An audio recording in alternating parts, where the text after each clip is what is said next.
নমস্কার।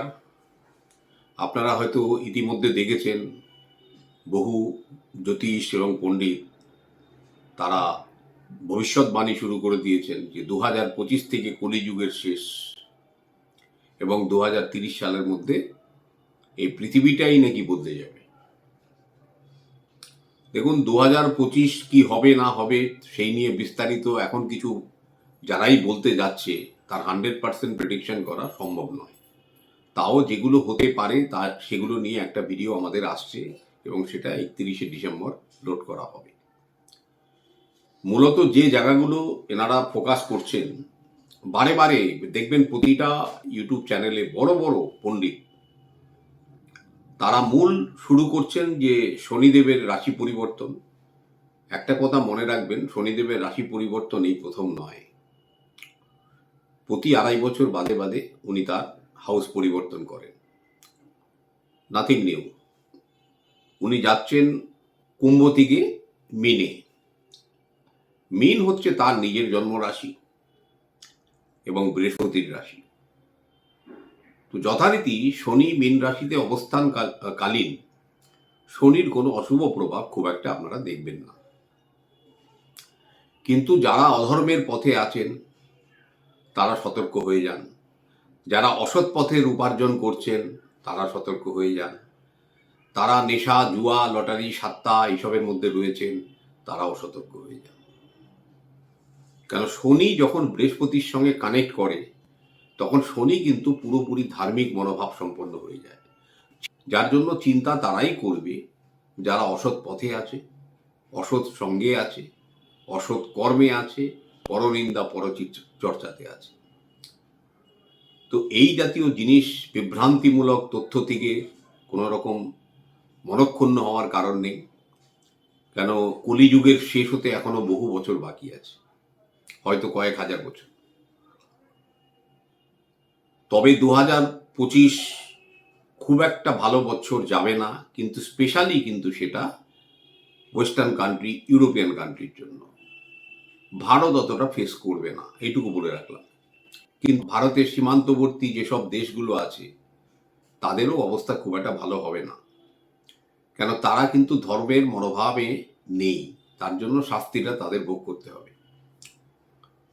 2025 যখন শুরু হবে, প্রথম 2-3 মাস কিছু বোঝা যাবে না। কেন, কিন্তু যখনই শনিদেব মীন রাশিতে প্রবেশ করবেন সেই দিন থেকে কাউন্টডাউন শুরু হবে ধর্মের প্রতিষ্ঠার জন্য, মনে রাখবেন। আর এপ্রিল মাসে তো 5-6টি প্ল্যানেট একত্রিত হচ্ছে মীন রাশিতে। সেটা অবশ্য পৃথিবীর জন্য মোটেই শুভ সংকেত নয়, কারণ মীন হচ্ছে একটি জল রাশি। একটা জল রাশির ওপরে যখন বিভিন্ন রকম এনার্জি প্রবেশ করে, সমুদ্র বা সমুদ্র বা ভূমিতে, এই জাতীয় স্থানে কিন্তু একটা উত্তাল বড় একটা উথল পাতাল হতে পারে। যার জন্য দেখবেন হয়তো ওয়েস্টার্ন কান্ট্রির কিছু দেশ সমুদ্রের তলায় চলে গেছে, কিছু যুদ্ধ বিগ্রহ মারাত্মক আকার ধারণ করবে, কিছু লোক ক্ষয় হবে, অর্থনীতি কিছুটা হলেও ঝিমিয়ে পড়বে। এবং মূলত এই ভোগান্তিগুলো কিন্তু পাশ্চাত্য দেশের বেশি, ভারত তুলনামূলকভাবে কম।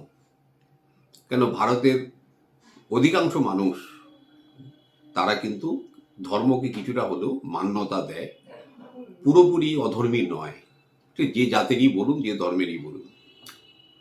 যার জন্য ভারত এই বিপর্যয় থেকে কিছুটা হলেও রক্ষা পাবে।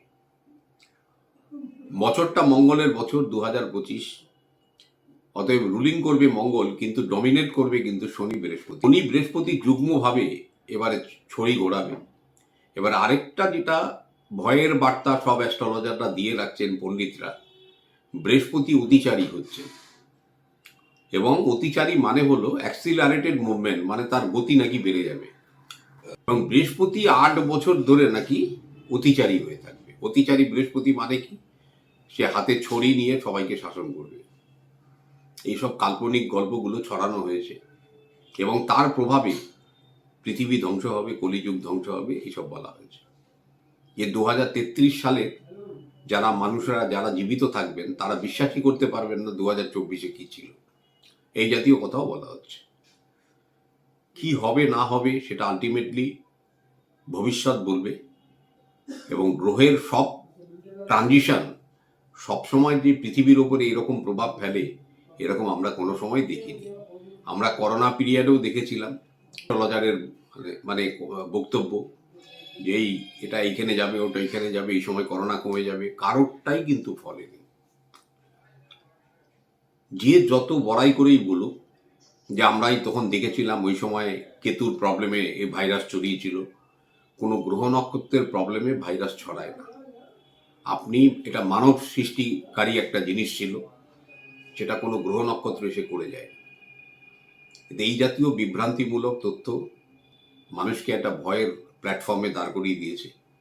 তাই জন্য বলি, নিজের কর্মের ওপরে আস্থা রাখুন, ধর্মের ওপরে বিশ্বাস রাখুন, আর সৎ পথে চলুন। এইগুলোই হচ্ছে মূল লক্ষ্য আমাদের। আর ভারতবর্ষের চিন্তার বিশেষ কিছু কারণ নেই। হয়তো দেখবেন একটা সময় আসবে ভারতই কিন্তু 1 নম্বর পাওয়ার হতে যাচ্ছে।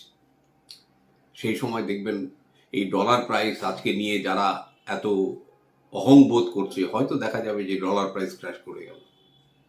পৃথিবীতে ডলারটাকে মান্যতাই হতে দেওয়া হলো না, হতেই পারে, ইটস ভেরি মাচ পসিবল। তবে 2025-এ কি করা উচিত কি করা উচিত না সেই আলোচনা আজকে নয়।